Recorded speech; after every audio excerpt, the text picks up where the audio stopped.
And then there is thick, wretched black stuff funneling down that tube and down into my throat. I'm almost desperate enough, but not quite strong enough, to resist it. I can feel it sliding and hitting bottom and pumping and pulsing.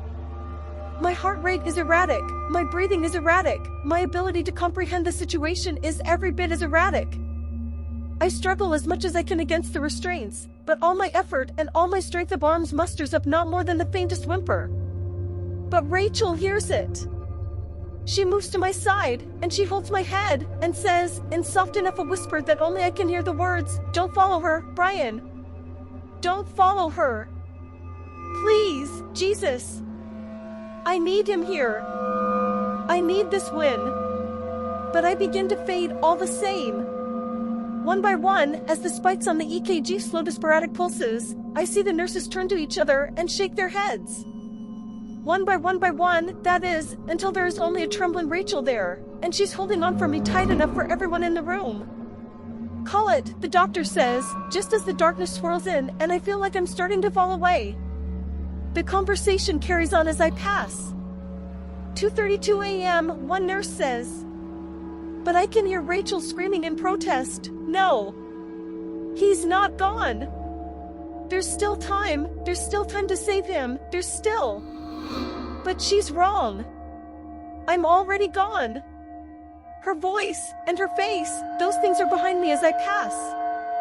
They're fading away into the darkness that's consuming me and swallowing me whole and throwing me to the winds. And just when the magnitude of the situation dawns on me, then comes the heat. There are monstrous amounts of it. It rips and tears and scorches and scalds, and had I the ability to scream out or even to breathe, I would have done so until my throat was hoarse. But then there is a new pain. A different pain. A hand reaches out of the blackness, and it grabs my left side forearm with such mighty force that the resulting pain eclipses that of the heat, and the nails of that hand rip right through the flesh. And then I'm being pulled, and there is a rushing wind. It is cool and refreshing and beautiful, and suddenly I'm somewhere else entirely. I blinked. The darkness was gone, and the heat with it, and that sensation of being devoured.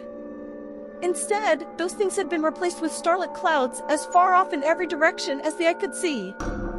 But my arm stung like hell all the same. I looked at it. There were nail marks, I saw. 4 deep cuts beneath the inner wrist and a 5th on the side in the shape of a hand. They bled a bit. And then I heard an all too familiar voice. "You okay?" I stood up, slowly, and I turned, holding my damn stinging arm while I did it, and said, Robin, what was that? That darkness? And the heat, and TH-. It's where you would have spent your eternity, Brian, had I not pulled you out. I had no words other than the weakest, thanks. You know, she said, holding her own arm. Suicide's not exactly what I meant by jumping off a cliff. I blinked again and took a long, deep breath. Yeah. I guess I didn't think things through. Not sure you fully realize how much of an understatement that is. Well, maybe I don't. But you know what? I'd do it again, Robin. I'm serious. She nearly rolled her eyes, but I doubled down on the sentiment. What I said. Out there on my street? I'm sorry. I mean it, I'm sorry. You were right. Love isn't about taxes or headaches or just tolerating each other until we're 70. It's like your mom said. It's about sweeping your girl off her feet. It's about jumping over cliffs with someone and not knowing where you'll land and not caring as long as you get there together. And if this is where we land, wherever this is, I'm okay with that. And I leaned in for a kiss. But she stopped me with her hand before it landed, and I opened my eyes. I can tell you've been working on that speech for a while, she said. Over and over again in my head, in the car, until I got to the scene of the wreck. I looked at the ground, and then back up at her. And I realized, right then, that if you fucking left the earth itself, then I would, too. So here I ain't, I was wrong, too. She cut me off. W, what do you mean? About love. I was wrong. My mother was wrong. It's not just about crap you see in rom-coms and greeting cards, Brian. Again, I blinked. I know that. I know, it's something you feel in your heart that defies logic and reason. Not something you can put on a spreadsheet. Like you said earlier.